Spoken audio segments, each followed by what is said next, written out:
Good morning to you all as you're joining, preparing for our panel discussion here starting in a few minutes. We're still about 3 minutes away from getting started. Just hold tight and we'll join you in just a few moments. Thank you.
Thank you all for joining. We're going to get started here in just a couple moments. Hold tight, please.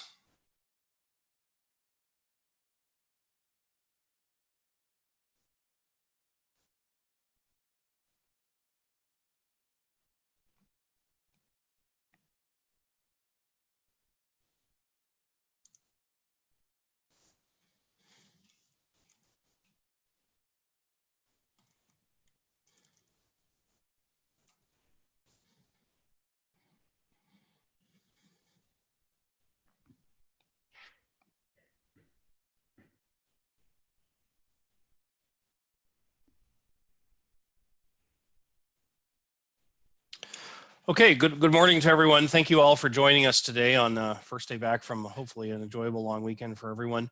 I'm James Thompson from BuyBox Experts. I'm joined today by Greg Mercer from Jungle Scout and Joe Hansen, also from BuyBox Experts.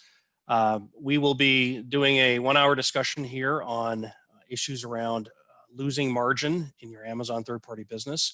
I will be your host, and as such, feel free to submit questions throughout the discussion.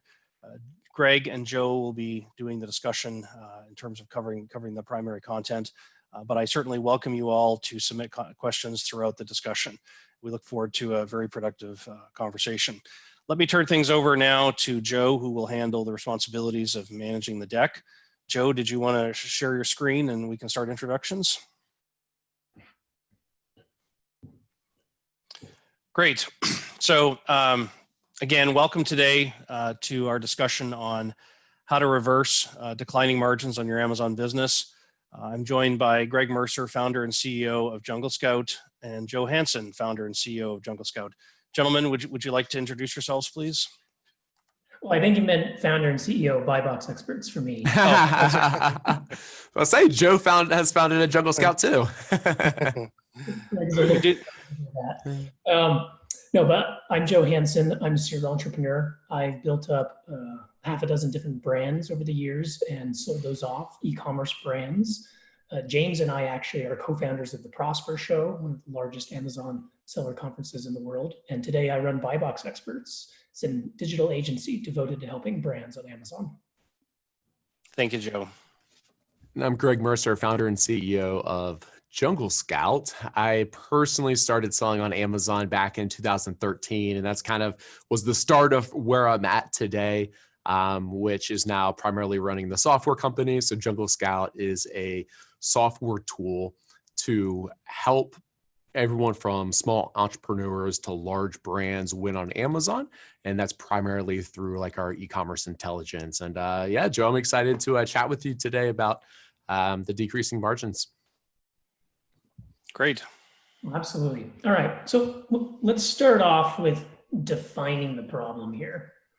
The purpose of this webinar is really to get into the meat of understanding what's happening to your margins on Amazon when you start to notice that you're not raking in as much profit as you used to be. And when you see declining margins on Amazon, really you have to look at this from a scientific perspective and help you really start to diagnose the problem and understand why you are having a declining margin. What is the root cause of that decline in margin? Where is it coming from?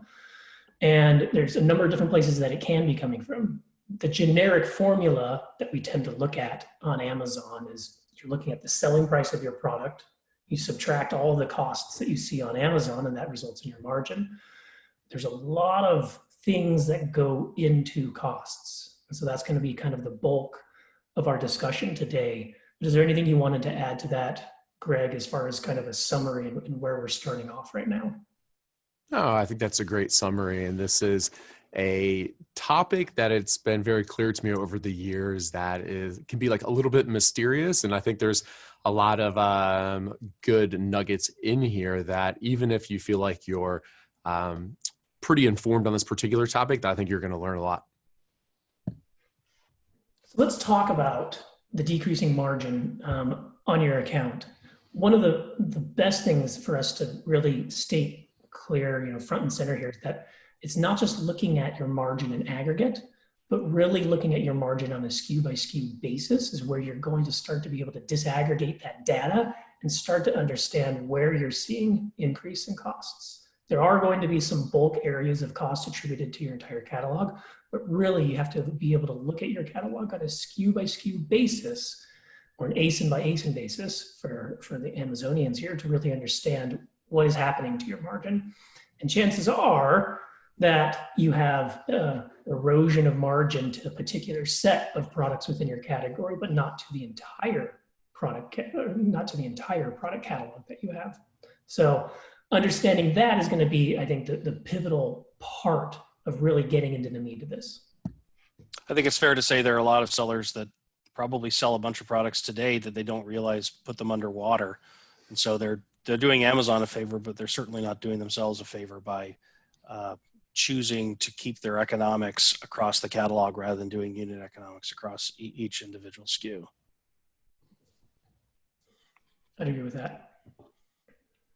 Sorry to cut you off. Please, Joe, please. That's okay. Greg, why don't you take it away on this one? Yeah, so when we think about the kind of like the topic from a high level, obviously one of the most important things with your overall margins or profit here is going to be the initial selling price.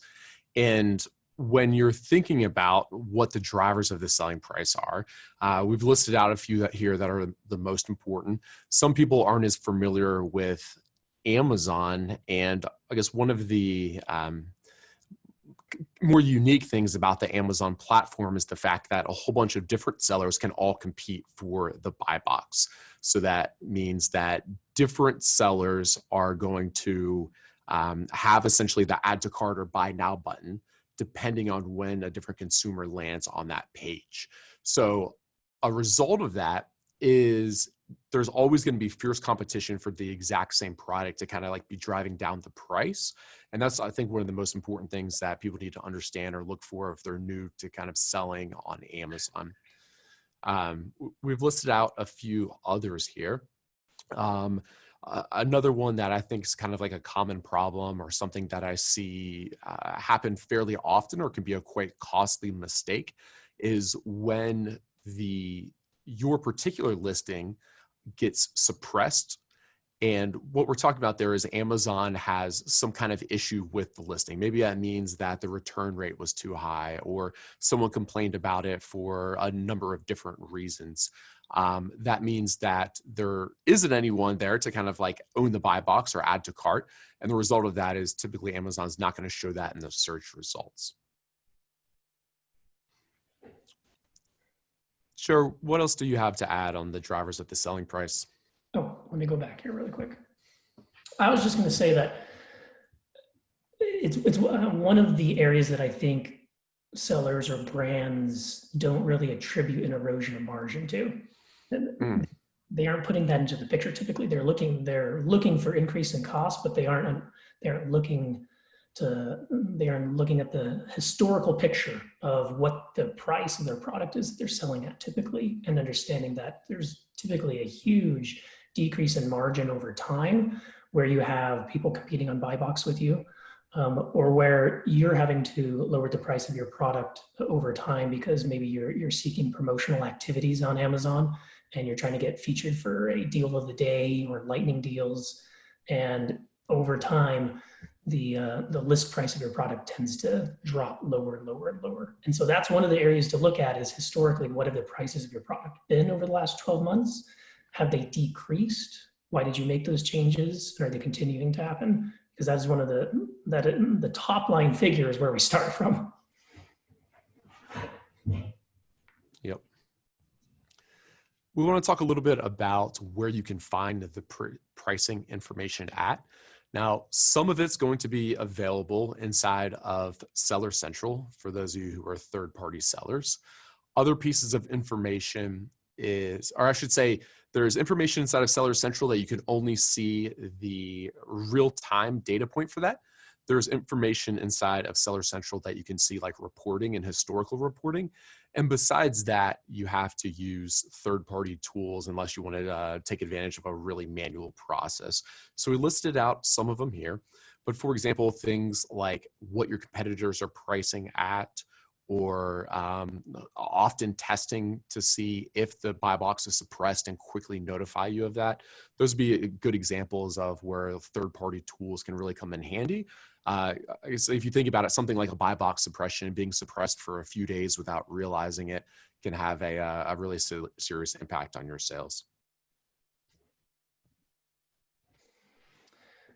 When we start to drive into all the elements of cost, and there's a bunch of these that we've listed out here, and I think the way in which we've listed in here is that, the drivers of cost, or if any of these particular areas are increasing, we need to be aware of each one of them, right? The Amazon sales commission, we've actually worked with a number of clients over the years who weren't aware that the commission of their category had increased from the previous year, didn't pay attention to that. Or in some instances, a few of them have been charged a commission that was too high by Amazon. They were in a category where they should have been paying a 12% commission, and they were getting charged roughly 13.5% commission. And it was this weird fluke error. They had to go to Amazon and get credited that back, and it took them several months for that to happen. So that's one area to pay attention to look at. You should be looking at your payment summary reports and be looking at the commission that you're paying to Amazon on all of your products. And then be aware if you're, one of the areas of potential error here is if your products are misassigned to particular categories and if they're being charged too high of a commission as well. As far as FBA fees go, we're only going to see FBA fees continue to increase over time as Amazon will continue to build additional fulfillment centers and shore up additional room and bandwidth for supply to get in. That's not going to keep up with the pace of products and sellers that are listing products on Amazon. And so you're going to see FBA fees not only increase in order to offset the cost for Amazon, but you're going to see those increase in such a way as to actually try to temper the amount of product volume that is taken up in those fulfillment centers. And that's one of the reasons why you see those storage fees increase in fourth quarter. Amazon's trying to place a disincentive for people to overstock inventory in their FBA fulfillment centers. So keep track of how the FBA fees are increasing and understand that those are going to increase over time. That's going to be part of what's leading to your profit erosion as well. As far as advertising costs, those are also going to continue to increase over time. And that is another thing to be aware of. And one of the best places to look at that, not only in the actual advertising section of Seller Central, or if you're using the advertising console, is to actually pull up your payment reports as well and to look at the total amount spent on advertising over time as well. Advertising, paid per click advertising, is going to continue to increase because we have a lot of bigger brands finally realizing that Amazon is the third largest advertising platform out there, and it's going to continue to grow. The ability for brands and large sellers to be able to utilize Amazon advertising effectively, it's just as powerful for them as Google and Facebook and some of their other advanced platforms because of the 1P data that they can leverage with things like the DSP platform. And so they're putting a lot of money, institutional money, into Amazon for advertising. And so we've seen across the hundreds of clients that we work with, CPCs are going up pretty high. I mean, you're seeing increases instead of the typical 10% year over year type of increases that you see in most platforms. You're seeing 50%, 60% increases in CPCs. So that's an area to pay attention to. It's also an area which you can potentially mitigate if you have, if you're working with good software and solution providers, and if you're keyword mining, and if you're using the appropriate kind of keyword isolation techniques and finding new keywords. So like part of the issue here with some of these drivers of cost is that as you see more people get into the Amazon space and the costs go up, there's areas of mitigation. And one of those areas with advertising is that if you can continually mine keywords, you're going to find additional ones as new eyeballs come on Amazon. They're going to be searching for new things, which can then actually alleviate some of that cost burden for you. The other thing is that non-Amazon traffic is going to continue to increase in cost as well. What we mean by that is if you're driving traffic to Amazon from Google, from Facebook, from Instagram, from other channels, you'll tend to see that increase over time as well. I'm going to I've been speaking a lot on this particular slide here. I want Greg to jump in and just talk a little bit about some of these other costs as well. Yeah, I just wanted to first add that I can't emphasize the importance of really optimizing all of your sponsored product spend on Amazon. As the platform matures, just like all the big platforms do, it becomes a bigger and bigger driver of how you get traffic from that particular platform. And I guess with like all the sellers that we've worked with and everyone's accounts that I've worked with, it's always kind of shocking to me how many are like severely under optimized. So that's usually a huge cost center, and it's also a huge opportunity for you to be saving money. Something else, Joe, that you said that really resonated with me was making sure that you're in the correct category if there's different commissions. I actually personally, a few years ago, was selling this product that it was a way to like put watch a tablet from in the shower. And it actually got categorized in the Kindle accessory like subcategory, which the commission in that one's like 40%, as opposed to 15% in a lot of other ones. And I actually didn't recognize that for quite a long period of time. So that's I think really important. Greg, can I ask a clarifying question? We got a question from the audience asking, how do you go and research what commissions you should be selling? When you look at the categories you're supposed to be classified in, you look at what Amazon is actually charging you. Can you give some direction on like where would you go to figure out that you might be mischarged? Yeah, if you just do a Google search for like Amazon commission structure, one of the couple top results there should be the different commission rates that they have for different categories. So what you'll find in there is the vast majority are all share the same. It's 15% if I remember correctly, but then there are other ones that don't fall within that. I think more specifically like media and some of the jewelry stuff, like collectibles, some of the items like that. And then as far as finding out what category you're in, the easiest way is probably just to go straight to your listing, scroll down into the product details section and find what category you're listed in right there. Thank you. Yeah. And just another clarifying point here, like when we think about high level, what are the fees that Amazon charges us? There is if you're using FBA, which the majority of you probably are, there's essentially like the pick, pack, and ship fees, right? So this is what it costs for them to go grab your item, put it in a box, and send it out. That doesn't matter what category you're in. What that depends on is the size and weight of your items. And then there's the commission, like we're talking about right now, that is dependent what category you're in.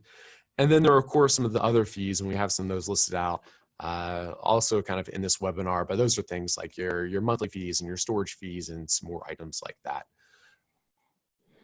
Yep. And going along with that, we have returns fees. And this is, I think, one of the areas that a number of brands or sellers overlook as well, is understanding not only the fees that Amazon may charge you for returned product and a restocking fee, but the incidence of product that can't be restocked and resold, right? Product that is now it's unattributable to your inventory. You have lost inventory at Amazon, but for returns you have product which now is non-recoverable, is the term that we use. That it's either damaged or it's used and it can't be resold. And so that's an additional cost in selling on Amazon, and it definitely varies by category. You know, in some categories like apparel, you're seeing incredibly high return rates, and almost all of that's going to be non-recoverable, versus other categories like sports and outdoors, you're typically seeing a much higher recovery rate per product. And then you have some of these other factors that we're talking about when it comes to cost are really kind of general business costs, right? The costs of your manufacturing, the overhead, and overhead costs have to do with everything from the employees that you have within your company, the sources of financing that you have that you may be paying to produce your product or leverage marketing and other things like that. And then all of the other kind of operational components behind the scenes with your business. And then there are costs for getting product from your manufacturer to you, prepping that product, and then shipping that product to Amazon, right? So there's the shipping costs to Amazon as well. So when you factor in all of those things, then we have a kind of a clearer picture of the drivers of all of your costs on Amazon. And the thing that's difficult to do for a lot of individuals is to actually disaggregate this data and get down to, okay, let's take a portion of this and apply it to each of my products, and then look at the FBA fee associated with each of my products and the return rate of each of those products. And then you start to get once you're able to do that, then you get a clear picture of whether you're profitable. And as James mentioned earlier, we find that lots of people selling on Amazon have a strong portion of their catalog. That could be anywhere from 5 to 15% of their catalog, which is break even, or they're selling at a loss. All right, let's talk about where we can find some of this cost information. So one of the questions earlier was regarding what you're being charged for your sales commission. As you can see kind of in the table here, we've listed out where you can find these different items. Those will all be inside, are all the ones, are almost all of them here, except your non-Amazon traffic costs can be found in Seller Central. As most people know who are familiar with Seller Central, some of this can be a little bit difficult to locate in there. Or when you do locate it, it's difficult to kind of price it out on a per item basis. So there, of course, are other third-party tools, and we have some more listed a little bit later that can help with things like that. But it's important that you understand, regardless of where you get it at, that you just understand this different information. And there's a clear way for you to see it from both like a high level and see where those biggest cost centers are. And then I think what's more uncommon for people, yet just as or more important, is on a SKU by SKU basis. And then on the next slide, we have a few more of just where the different data metrics would be located. And Jordan, you spoke a little bit about this, but just make sure that you're thinking about all these different costs, because you don't want to just look at the ones that Amazon's charging you. It's like these other overhead type costs are going to need to be factored in there as well. And I want to tackle a couple questions that we had come in that look at the issue of, there are sellers, for example, some Chinese sellers or sellers elsewhere that may be selling below book cost. If you look at that issue, but you also consider the fact that when you start selling on Amazon, you may need to invest and actually be underwater in order to drive some initial traffic to your listings. How do you think about all this cost in conjunction with actually making money in the short term or the long run on Amazon? Yeah. Overall, the way that I personally think about it is I have targets for when I expect to either raise the price or decrease the cost, or when I start to be able to break even. Just in business and entrepreneurship in general, it's common for like brand new businesses or brand new products to have to burn some cash for a little while before they can kind of ramp up and get profitable. But I think like the thing that you need to be thinking about is this associated with shorter term or a one-time cost? For example, like new photography and I don't know, maybe some packaging design, or you're running a promotion at the beginning to help you get some initial sales. Those are all things that I'm okay when those are factored in, that I'm losing money. But long term, like your ongoing sponsor products costs and these other long-term costs, you should be making money when you factor all that in on more of a long-term basis. How do you think about it, Joe? I definitely agree with what you said, meaning if you aren't making money margin-wise on all those kind of long-term costs associated with running a business on Amazon, then I think it's a losing proposition for that product line that you're launching. I think the one thing that I would add to that, and I think it runs in parallel with it, is that you should be looking at the product mix within the subcategory that you're selling and understanding like the price points of the popular products within that subcategory. And are you competing with a similar value product at a much higher price? Then you're probably like, there's a phrase, you're kicking against the pricks here. Like it's going to be very difficult, I think, for you to even burning a lot of cash and get to a place where you're substantively, organically competitive with them and able to be profitable. But if your product has some sort of unique value proposition to it, right? There's a difference in why a consumer would buy it versus a competitor's product, then I think it can be, substantively much higher priced and still compete very well from those other products. It just needs to not be commoditized with all the other products in that category if you're going to be pricing higher.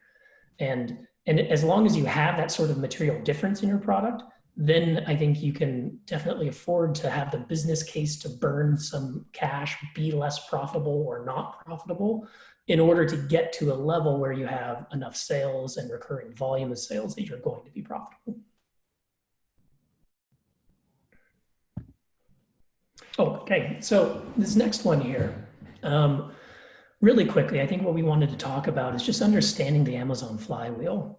This Amazon flywheel, or Amazon calls it internally the virtuous cycle, is really built on this idea of opening up the marketplace to sellers, letting anyone sell product on the channel, and not just a brand, but anyone who's obtained that product, authorized or unauthorized. And the brilliance of that idea is what led to a bigger catalog of product on Amazon. And people competing on price and competing on delivering that product in a quicker time frame, or wanting to use FBA so that it could be delivered with high quality and with decreased time to customers. And that led to increased satisfaction of customers. That made more people want to come to Amazon, and that made more sellers want to sell on Amazon. That's this big virtuous cycle that Amazon has, that they call the Amazon flywheel. But the the natural consequences of that, of opening up the marketplace to anyone, is that you're going to have a lot of people selling for someone like us, who, or other brands selling on Amazon, is that you have a lot of people who are unauthorized. You have people obtaining product on the gray market. You're selling your product to distributors, you're selling it to retailers, and then you find that your product is being sold on Amazon, and they're selling it at a price lower than the price you want to sell it on Amazon. And now you're in a buy box war. Or if you are a reseller on Amazon, you're purchasing product and you're competing against the brand, or you're competing against other resellers on Amazon. And these buy box wars, they lead to price wars. And that price competition is a strong contributor to price erosion and decreasing profit margins. And one of the best ways that a brand in particular can really gain control over this is to start to actually create tight distribution policies and understand who they're selling their product to, and create intellectual property rights that give them the teeth to enforce their distribution policies. For those that are reselling product, one of the best things that you can do is really put on, just call it your A game. Become very, very good at creating great product listings, become very good at advertising, at managing your Amazon business, and then go out and try to get an exclusive agreement with the people that you buy product from. If you can get an exclusive arrangement with the brands that you're buying product from, and then work with them to start to control the channel, then you're going to be able to start to sell product at a higher price, and you're going to be able to reap a lot more profit margin and reinvest more in advertising and reinvest more in actually buying product as well. Joe, we had a question come in from someone who said that they were sourcing products from a distributor that has also started now to sell the products directly on Amazon. And so now the distributor and the retailer are competing against each other on Amazon on the same listings. What do you do? It's almost like a loaded question there, right? What do you do? Because you're obtaining product from the person that's competing against you, and it's not even the brand, right? It's the distributor. One of the things that you can do, depending upon the product assortment, is you can bundle product. If it makes sense, you can create a bundle of product, and don't go crazy here. Like, we need to be realistic. Let's not create a bundle of 3, 4, 5, 6, 7, 8, 9. Like, create a bundle that really provides the customer value. And then you have an alternate ASIN at which you're actually selling product on. And I think that's a reasonable thing to do. And it's totally white hat within Amazon's TOS. That's one of the kind of, nifty little things that you can do. From a fundamental level, I think one of the best things that you can do is obtain distribution directly from the brand. That gives you better margin. And then over time, you start to prove yourself. Perhaps you can get into some sort of exclusive agreement as well. Okay.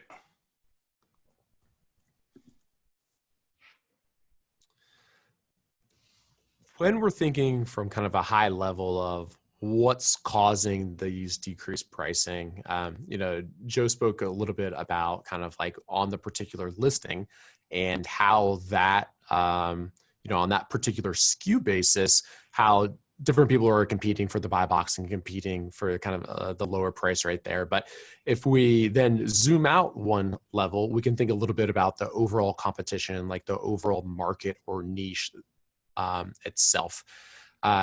Jungle Scout at the beginning of this year released a new product called Cobalt for large brands, or some of the largest 3P sellers on Amazon. And it does a lot of competitor monitoring.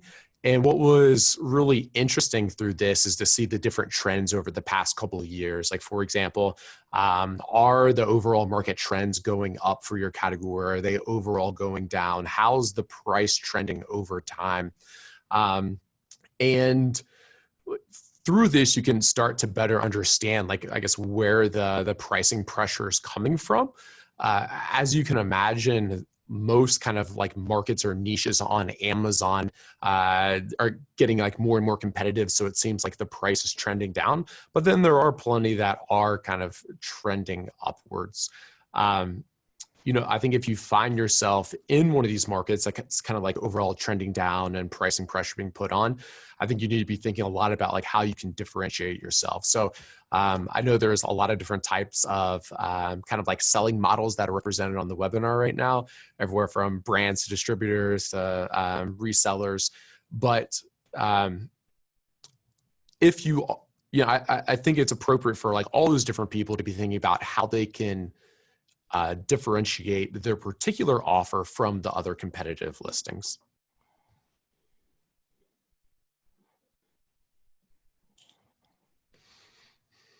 So let's talk a little bit about advertising. And when we talk about advertising, and I'm really glad that Greg brought this up earlier. He mentioned one of the main things that you see when you get into someone's account is that they just haven't optimized their paid advertising appropriately. And part of the issue with optimization is actually optimizing in tandem with your inventory. So it's not just optimization of the ads itself as far as making them more efficient and creating a better return on ad spend, but it's also optimizing in like on a calendar basis. And so you're understanding like and putting forth more ad spend for products where you're trying to accelerate clicks and sales volume because you have additional inventory for that product. And you also have, or you're moving into promotional time periods, holidays, other or seasons as well. But if you're going to stock out, also understanding where you need to turn off certain advertising as well. We have a number of advertising products on Amazon that will automatically turn off. But we have a number of advertising units, if you're more sophisticated, that won't automatically turn off. And you need to be able to pause that sort of advertising when you're stocked out or when you know that you're going to be stocked out. And that is also one of the understandings that we want you to come away here with, is to know that it's not just about like letting Amazon turn off the advertising when you get stocked out. It's understanding the volume of sales and when you're going to be stocked out and pausing before you get stocked out. Because then if you know you're going to sell your product, for instance, if you know you're going to sell out of your product within a month, you should probably be pausing your advertising now, or you probably should have paused it 6 weeks ago. Extend the life of that product, maybe an additional 4 weeks or 6 weeks until you can get it back in stock. And you're selling that product at a higher profit margin because now you're not spending on advertising for it. That's one strategy that you can use to increase your profit margin. And it's simply by decreasing the cost of advertising in accordance with the inventory amounts that you have. Anything you want to add to that, Greg? No, I think you summarized it well. Okay, great. Here we go. Yeah, so, overall in this presentation, we wanted to think about kind of like the highest value things that you could be doing to decrease the cost. So some of the other like big contributors of increased costs, especially this year or for a good portion of last year, is tariffs. And tariffs are, I think first people's initial reaction is like, okay, this is, I just have to pay this and, this sucks. And that was kind of my first reaction too. Someone told me this a little bit of a new way to think about it, or a new way to look at it that is pretty tactical, but I want to share with you because I know it saved me a lot of money, is when importing goods. So I import a lot of stuff I sell from China, and I, historically just always did it FOB, it's free on board or freight on board, where the factor is responsible to essentially get it to the port, and then it was up to me to get it from the port into Amazon, including any of the duties or tariffs during that time period. After the tariffs were implemented, I started asking for delivery duty paid.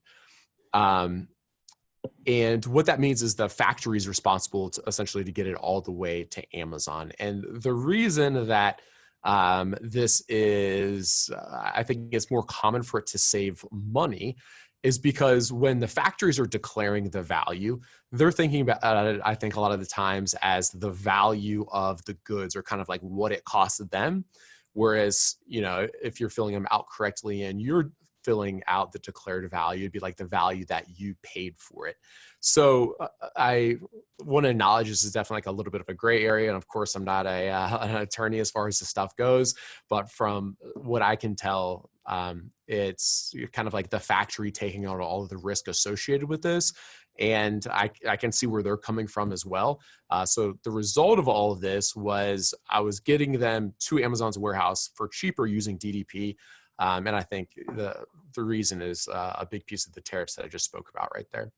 The other thing I just want to add to that is over the years, I've been kind of like a little bit amazed how much freight prices can vary. Again, if you're, like doing FOB shipping from, say, China, it feels like one of those things where like I'll sign an agreement with a new company, and over the course like the next year or two, I think there's like kind of slowly increasing. Because then when I shop it around and again, all of a sudden I get kind of like these much better rates or much better deals with other companies. So that usually is one of the line items that is quite high that businesses are spending a lot of money on if you are importing your goods. So I'd encourage you to do that.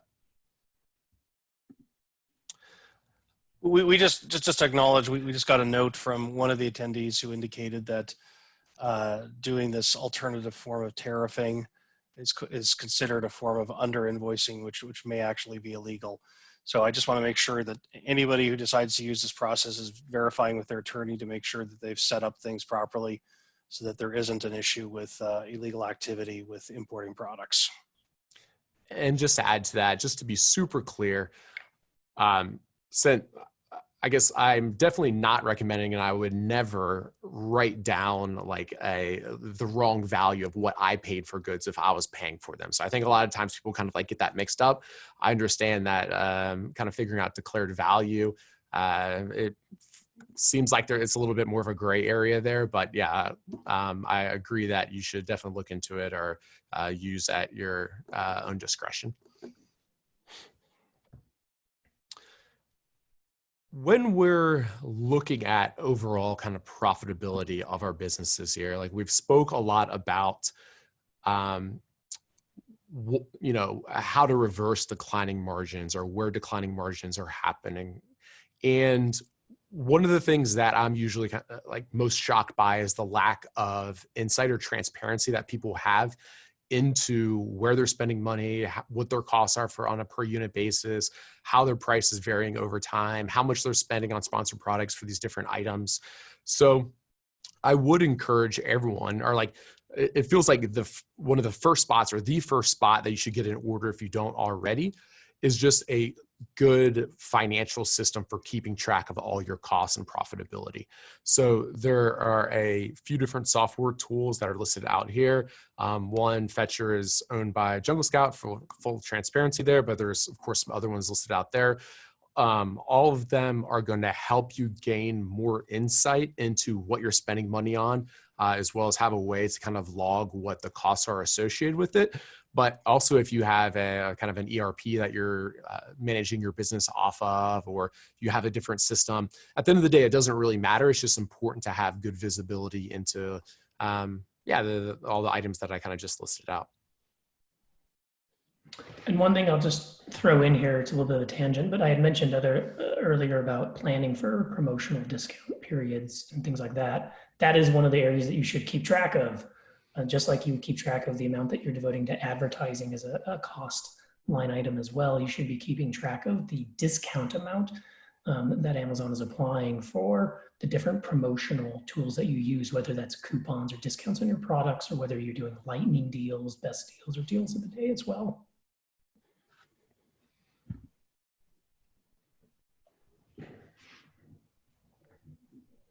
So as we think about all of this different material that's coming together here in this discussion, I'd like to, summarize this into, if you're seeing this material for the first time, what would you be doing to go looking for problems in your products so that you can update some of your financial information?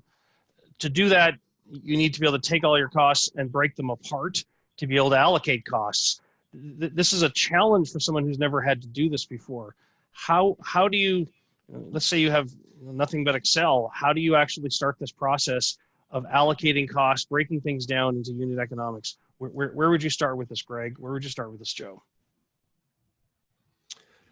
Yeah, honestly, I think the first step's kind of what I just spoke about as far as like the system that you're using to do it. Let's say I'm a small seller. I don't even have a system. I literally have no software other than Jungle Scout and Excel. How do I do this? I don't want to invest in big, expensive software. I have 5 products. I want to be able to figure out, what are my all-in costs? How do I make sense of all these costs that are coming my way? Again, I'm trying to keep this as simple as possible, Greg. Totally. Excel's a great way to get started with it. What I would do is I would look at this deck after we're done, make sure you're accounting for all these different costs that we are talking about. And then when you're, I guess one of the most important things here, like if you're a small seller, one of the things I see kind of like go wrong is not allocating the costs associated, or like like for example, freight costs, not allocating that freight cost for those 500 different units that you purchased. So I guess that'd be one of the things I would want to kind of warn you of, or make sure that you're careful with. What do you have to add to that, Joe? I would say in basically the same thing, which is that if I were starting here at ground zero, I would open up an Excel sheet. I would start with kind of like a payment summary report, and I would look at my general costs for, like, let's say the last month based upon sales. Then I would also download a sales report looking at the actual unit sales for each of those products. And then I would then break down my cost on each of those items that I know what it is, depending upon what that cost was purchased from the manufacturer. I bring in my freight costs and divide that out over the entire total units. I bring in, like, what are my overhead costs? Do I have a loan that's paying for this? And am I paying interest on that? Divide that out over the total units, or whatever portion I should be dividing that out over. And then each unit, then you now have a particular amount for each of those, items, like shipping or finance or some overhead costs, that you would then add into each unit, along with the commission that Amazon is charging. And then I would also divide out, and then the easy way to do this is to kind of divide your advertising in general across all of your units. The more accurate way to do this is to download an advertising report and look at how much you spent on each particular unit, that particular SKU race, and then attribute that to each one. And now you have a pretty clear picture as to, okay, it looks like I'm actually, in the red on these 10 SKUs over here, and these are the ones that are actually generating profit for me. One of the things that I saw when I left Amazon many years ago is that sellers were not fully incorporating their product launch costs, their cost of going to China, their cost of going to meet with a new provider, their cost of actually sitting down and doing test buys and all that kind of stuff. Those costs definitely add up, especially if you're a small catalog. And so how do you think about, I had to go to China to meet with my provider. I had to get this half pallet of product and discover I had to throw it out because it wasn't high quality enough for me. How do I keep track of that? How do I allocate it? How do I figure out how to break out those costs in terms of whether it's a short-term cost or whether I can allocate it over time across all of the costs that I might have to, or all the units that I might sell this product? I'm not an accountant, but these are things that we have to figure out as we allocate costs. And it might be a very peanut butter approach, but it strikes me that it's more important to at least acknowledge these costs are real and have to be applied somewhere, than get the actual art of how it gets allocated as perfectly as an accountant might get. Thoughts, Joe? Yeah, my thought is, I think it's best to attribute that cost more in general than anything else, and to look at like your kind of product launch expense or marketing expense, kind of R&D expense, and see how that's trending over time more than anything else. And I would almost like remove that categorically from like my regular cost of business, because there really is kind of a cost to launching a new product and everything that goes into that, unless like you plan on always launching a product every single month or every 3 months, right? You have a very repeatable, regular pattern of it, then you should probably build it into just your regular cost. That's part of your cost of doing business. But if it's not a very regular thing for you launching new products, then I would build it out into kind of its own R&D cost. Okay. One other way that you could kind of think about this, if I guess like if you're watching this right now and it feels a little bit overwhelming, maybe the math and financial stuff isn't your strong suit. Another way you can do it that I do see a number of sellers do is think about all your sales on a per unit basis. So that's including the sales price minus the commissions, minus your sponsored product spend, and like the fees that Amazon charge you. So like all those ones that would take place on Amazon. It's really easy to get those out of kind of like a software that can combine those for you and then set a margin level that is wide enough to also account for all of these more kind of like one-time costs or like launch costs, or like some of the examples that you gave about going to China or different things like that.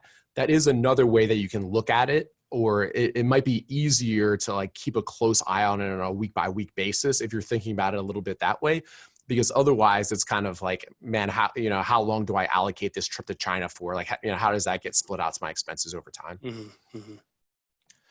We had a couple questions come in, Greg, specifically asking around which parts of this cost data might Jungle Scout be able to help provide. So you've got different data fields in your standard Jungle Scout offering. Talk to us about what fields of information sellers would benefit from using. And I realize in your tool, there are extra options you can turn on from the standard display. To tell us a little bit about which fields you like to use if you're calculating some of these Amazon specific fees. Yeah, so inside of Jungle Scout, you can sync it up with both your Seller Central account as well as your advertising account. It collects all of the data from Amazon through those. So that's everything from the unit sales to the commissions to the storage fees, all your sponsored product costs, all those different types of fees. And then it's going to kind of correctly combine all of those for both a per unit cost basis, as well as allocate the other costs that aren't associated with a particular product. So to answer your question, it's any fee or like anything that Amazon charges you or any revenue that you're getting from Amazon, it's going to be accounting for those. That's great. Thank you. We have some other questions that have come in on lots of different topics that have been covered today during our discussion. I'm going to start with one that came in early on, and this is for you, Greg. A seller had asked, if I start selling a new product on Amazon, how is it that I don't get the buy box right away? I'm the only one selling it. It's my product, and still there's no buy box that's actively in place. What's going on there? There could be a few different things going on. Some of the ones that are the most common are, well, to start, if you sign up for a brand new Seller Central account, it's much more common to have to not control the buy box, or for Amazon to not give you as many rotations through the buy box because you kind of haven't proven yourself yet. And that could be a frustrating thing. One of the other things that is most common why Amazon's not displaying a price in the buy box is they believe that the price for your product is too high, that it's not like a fair price for that type of good. And the result of that is they don't show any price in the buy box. And you have to click through to look at the number of sellers, or you have to click through to see the sellers and purchase directly from a seller.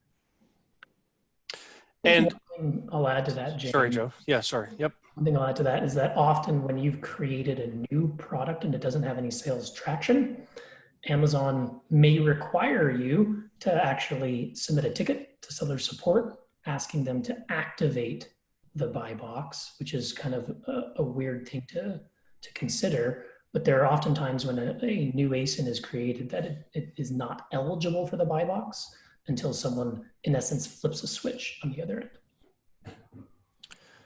We had another question come in specifically, again, about Jungle Scout. Is there a feature on Jungle Scout that we don't know about that triggers a notification if one of a seller's products goes offline, like it goes out of stock or it's taken down by Amazon? Do you have anything like that at this point, Yep. Greg? So just to clarify, a lot of people are kind of like know of Jungle Scout or familiar with Jungle Scout from our Chrome extension. So, that one is the one when you're on Amazon's page, you hit the little button and the Chrome extension pops up and shows you sales data on there. If you go to the Jungle Scout website, there's also a web application or software application that runs in the cloud on there as well. In that tool, that's where this different profit analytics stuff would be that I'm talking about. But inside of that tool, there's also alerting functionality. So you can set up a whole bunch of different types of alerts. So it's maybe the price went below this amount, or the listing suppressed, or there's a new seller on the buy box, or there's like dozens of different types of alerts you can set up there. And it will send you a message as soon as one of those are triggered. Yeah, that's a great point. So many of us are familiar only with the extension, and there's so much more information that you could pull out of your desktop solution. So thanks for pointing that out. You had talked about earlier on one of the slides, one of your new offerings, which is a much larger offering. Are there pieces of functionality there that might be logical for a well-established Amazon private label seller to also consider investing in? Yeah, there is. How we thought about it when we're developing Jungle Scout Cobalt is that let me start by saying our offerings that we're most well known for are very much suited for third-party sellers. And most of those are small businesses or entrepreneurs. And it was kind of like built and designed with that in mind. What we found is there were a lot of big brands, like some of the world's largest brands or these large third-party sellers using our tool that have like a little bit of a different level of kind of like sophistication, or they're looking for a different level of granularity or robustness. And that's how the Jungle Scout Cobalt product was designed.